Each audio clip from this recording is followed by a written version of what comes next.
ये कहानी क्या है जरा ध्यान से सुनिएगा, और उसमें मैं सारी चीजें कवर कर दूंगा। और उस कहानी में एक सच्चाई भी है, एक सच्चाई भी है जो आप लोगों को आज सुननी पड़ेगी।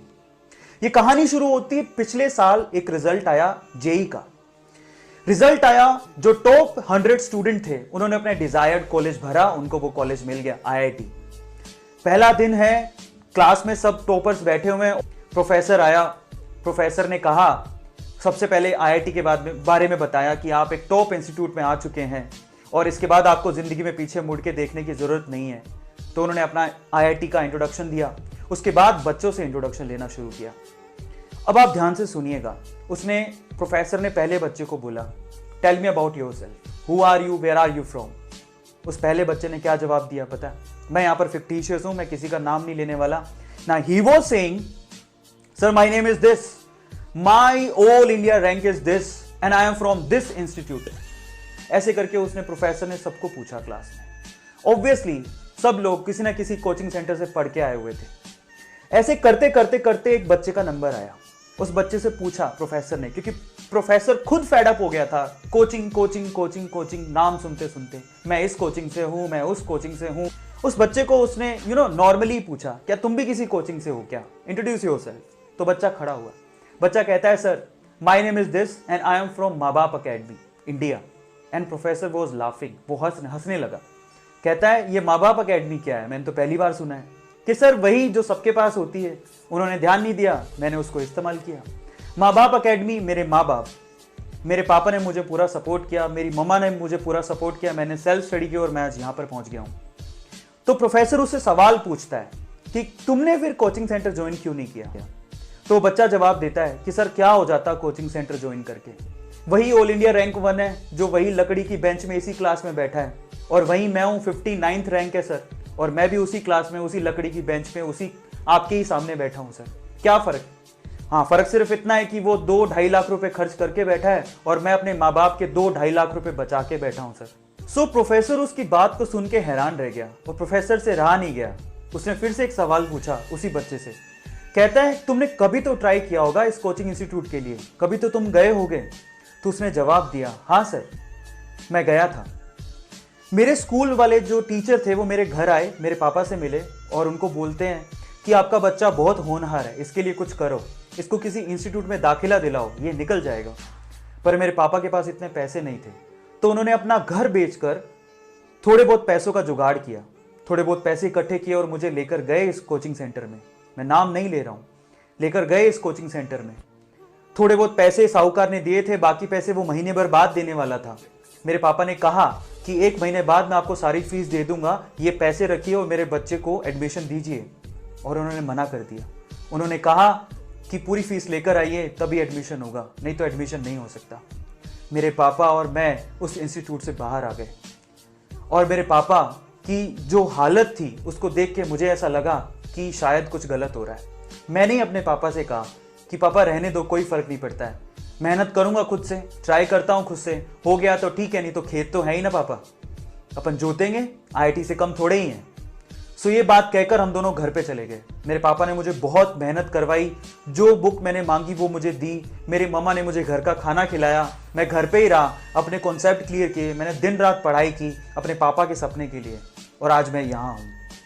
What he was saying is, मैंने सेल्फ स्टडी की, मैंने मेहनत की, और आज मैं उस क्लास में बैठा हूं जहां ऑल इंडिया रैंक 1 भी बैठा हुआ है। तो फिर उस प्रोफेसर ने फिर से एक क्वेश्चन उससे पूछा।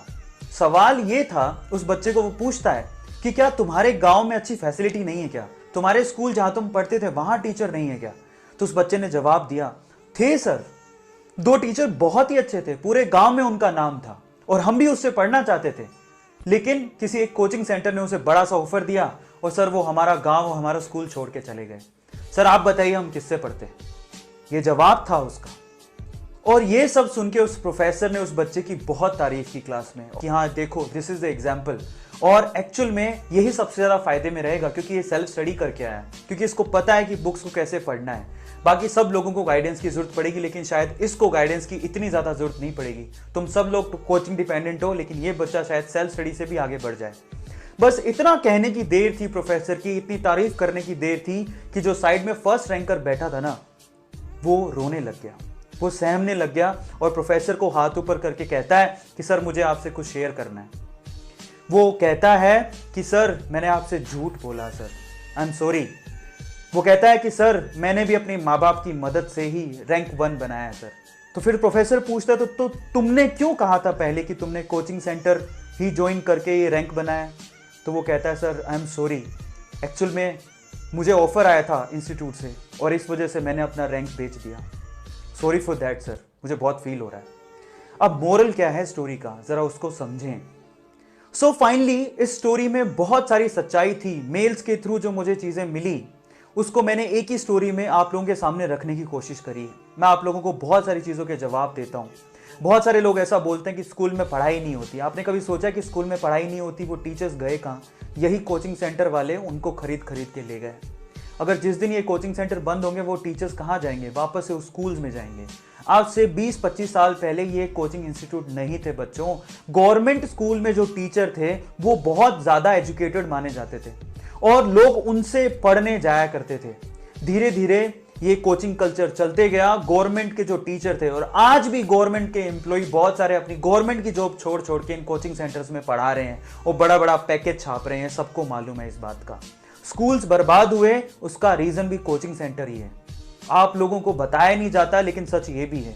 दूसरा सच जो अगर आप सोचते हैं कि ऑल इंडिया रैंक 1 ये कोचिंग इंस्टीट्यूट ही बनाते हैं तो बहुत सारे टॉपर ऐसे हैं जो अपनी रैंक बेच देते हैं। मैं उन पेरेंट्स से कहना चाहता हूं जिनके बच्चों ने अपनी रैंक बेची, आज वो रैंक बेच रहा है, कल को आपको बेचेगा, परसों अपने देश को बेच देगा। संभालिए फिट। उनके पास एडमिशंस लाखों में होते हैं लेकिन सिलेक्शन 5,000 4,000 भी नहीं होते। Think of it. क्या है एनसीईआरटी में, मुझे समझ में नहीं आ रहा कि जिनके लिए आपको कोचिंग करने की जरूरत है। एक पेपर शायद थोड़ा सा मुश्किल होगा, जे एडवांस। मैं आपको एक बात बताता हूं, बहुत सारे बच्चों को पता नहीं है। आज से 20 साल पहले अगर आप 20 साल पहले के पेपर उठाओ जिसमें ऑब्जेक्टिव और सब्जेक्टिव पेपर भी होता था, वो पेपर बहुत हार्ड होते थे। तब कोचिंग सेंटर नहीं थे, तब 50% मार्क बनाना भी बड़ी बात थी। आज पेपर इतने आसान हो गए हैं कि लोग full out of full mark भी लाते हैं। पिछले साल की बात है, 360 में से किसी बच्चे के 360 नंबर भी आए थे। पेपर का लेवल कंटिन्यूसली गिरते जा रहा है तो फिर किस बात की कोचिंग की जरूरत है? हम मेहनत करके भी निकाल सकते हैं। और अभी तो जो आप पेपर का पैटर्न देखोगे वो सारा का सारा एनसीईआरटी से है। मुझे समझ में नहीं आता सिर्फ एनसीईआरटी को पढ़ के जब आपका सिलेक्शन हो सकता है। अगर आप शिद्दत से पढ़ लो, थोड़ी बहुत जो मदद की जरूरत है वो बहुत सारे सोर्सेज हैं, बहुत सारे। आप ढूंढिए तो सही। सिर्फ कोचिंग सेंटर जाने से रैंक नहीं बनता। अच्छा एक और बात, अगर आप कोचिंग सेंटर जाना चाहते हो तो कोचिंग सेंटर वाले को बोलो जब आप इतना फीस ले रहे हो आप लिख के दो कि आपका सिलेक्शन हो जाएगा। कोई नहीं लिख के देगा। तो गारंटी कहां है? गारंटी स्टूडेंट में खुद में होती है। स्टूडेंट में खुद में। अगर वो डिसिप्लिन्ड है तो उसका सिलेक्शन हो जाएगा, डिसिप्लिन नहीं है तो उसको आप कहीं भी डाल दो, उसका सिलेक्शन नहीं होगा।